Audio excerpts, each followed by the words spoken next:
It is August at Oregon State University, and the international students in this classroom are busy preparing for fall term.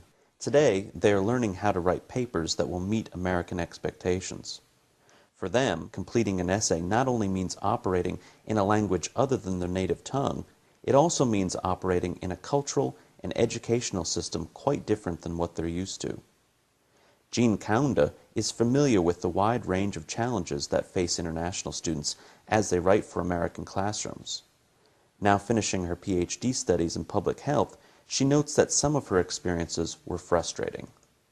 One of my first essays in one of my nutritional class was to write this critical essay about a school lunch program in one of the middle school here in Corvallis. For me, it was hard because we were supposed to write to criticize the way they serve the foods to the children, the way whether it's nutritionally balanced, whether they follow the federal regulations, no? So for me, it was so hard to criticize, to write everything. Okay, they don't follow this, they are not supposed to do this, they don't do this. Because if I go back to my country, where I come from, Malawi, before 1994, it was so hard for us to criticize anything related to government. It was so hard because if we do that, most of the times people were arrested or something done to them by the government. So I didn't write it, critically the way my professor wanted it to be. So I got a bad grade on that one because I think it wasn't deep enough critically. Most scholars would agree that research into culture and writing began with the publication of Robert Kaplan's 1966 article, Cultural Thought Patterns in Intercultural Education. In it, Kaplan introduced the idea of contrastive rhetoric, the notion that people use different rhetorics when they write within different cultures. He went so far as to draw diagrams representing how people from different cultures write. The article created a flurry of interest and research, but it also drew criticism about oversimplification and that it might lead people to think ethnocentrically. The consensus now is that while it's important not to make assumptions that all students from a particular country or region will all write alike, that it's just as important not to overlook culture either. By doing that, it's easy to assume that American preferences in writing are natural or the most logical way to do things, when they are in fact shaped by culture, political values, and educational practices, as well as a 2,000-year rhetorical tradition dating back to Plato and Aristotle. For students from other cultures and rhetorical traditions, the values and expectations of American writing are anything but natural. The Japanese traditional writing style is a little bit different from American writing style, and the way I learned in my elementary school is Japanese essays should be divided into 4 parts, which is ki, sho, ten, ketsu. And there's a very famous Japanese poem that teaches us how to write Japanese essays, and this is the way what I learned.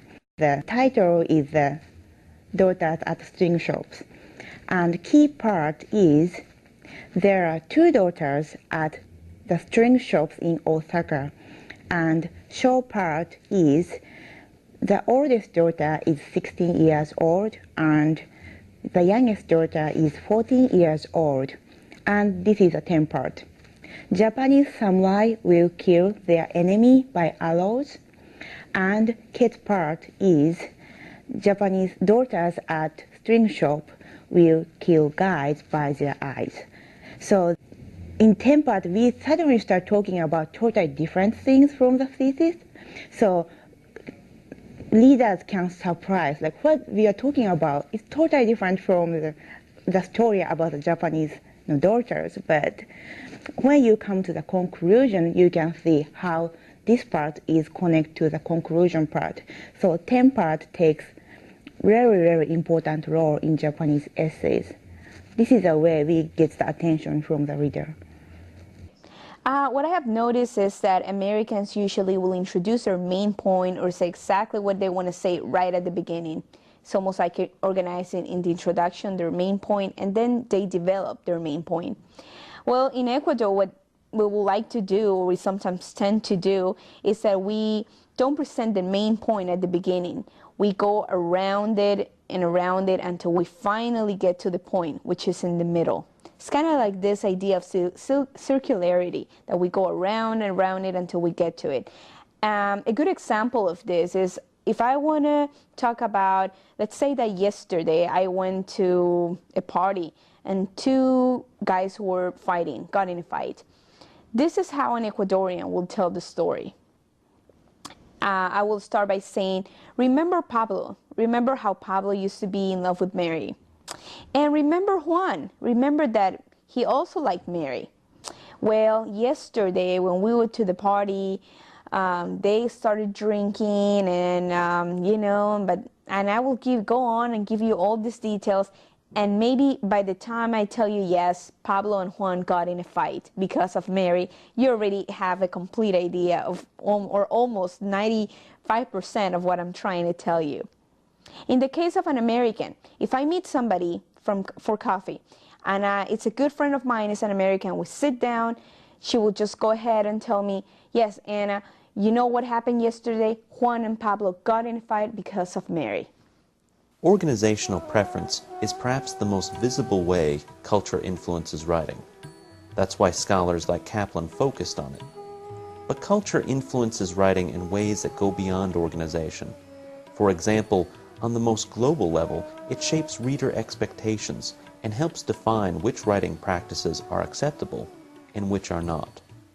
In Vietnam, you risk the chance of getting penalized if you go outside the classroom and put in extra information other than what's lectured in the class from the teachers. An example was when I was younger, I was given a topic of writing about a typical meeting in the classroom and just describing a class meeting. And so I was here in the classroom writing about the atmosphere of the class, and I thought that wasn't enough. So I looked out the windows and I started writing about the schoolyard, how peaceful it is during study hours. And I started mentioning about the trees and the leaves falling. And I got marked down for that because I wasn't supposed to write outside the classroom. In the United States, for example, in my history of medicine class, I didn't do very well as I thought I would on my first paper, because I didn't go outside the classroom and finding information to put down on my papers. So the main difference here is that extra information and the students' own opinions are so valuable in essays. Well, I think Americans are really direct. Sometimes they seem to be rude to me, looking from a Colombian perspective. Let's see, when I'm walking on the street in Colombia, in Bogota, my city, if I meet somebody on the street, I stop, and if it's a man, I shake his hand. If it's a woman, I kiss her. Here, I mean, people just pass and they don't say hello. Sometimes they ask me, how are you doing? And they don't wait for my response. So I think that's kind of rude.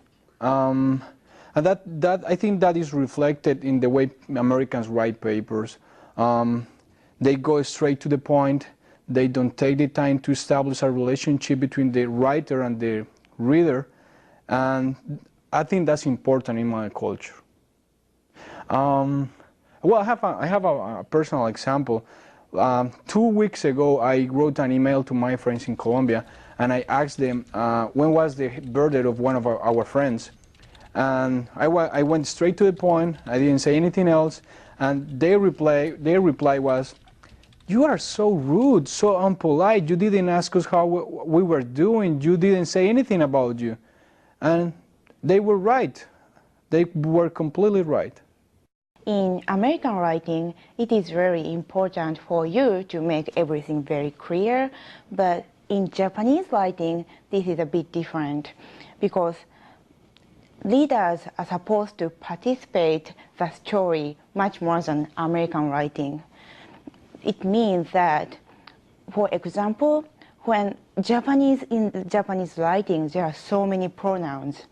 And there are so many pronouns, but this is reader's job to understand what this she is and what this he is and what this it refers to. And I tend to do that when I'm writing American, like English essays, and everyone asks me like who this he is and who this she is. I don't understand. But for me, guess what? This is your job to understand it. But this is a very different part. So in American writing, like writers have a lot of responsibility for their writing, but in Japanese writing, readers have more responsibility to understand and participate the story. Kan, Pablo, and Maho illustrate just how much expectations can vary from culture to culture. But preferences for style and word choice can have an equally dramatic impact on written communication, particularly in an academic environment. For international students, the kind of voice, style, and tone that American instructors expect is often much different than what they've been taught or what feels natural. In America, I have noticed that the writing professors want short, concrete, understandable sentences. That's the way to write your composition. But in Turkish, what we do is we use long and elaborate sentences because we think that it's more poetic and it flows better that way, and you read it for the sake of getting some kind of a pleasure out of it, not necessarily just to understand the point. And also, we pay attention to the fact that we need to have these essays look good. So we have different punctuations that are just designed for visual pleasure. Like 3 dots, when you write a sentence, you end it with 3 dots, it indicates that the thought goes on. Actually, exaggeration is acceptable in the Arabic way. On the contrary, sometimes it's acceptable or preferred to use exaggeration. It helps the writer to write, it helps him to express his feelings and describe whatever he wants to describe, and to attract the reader to his writing. And the reader would think that the writer is a good writer.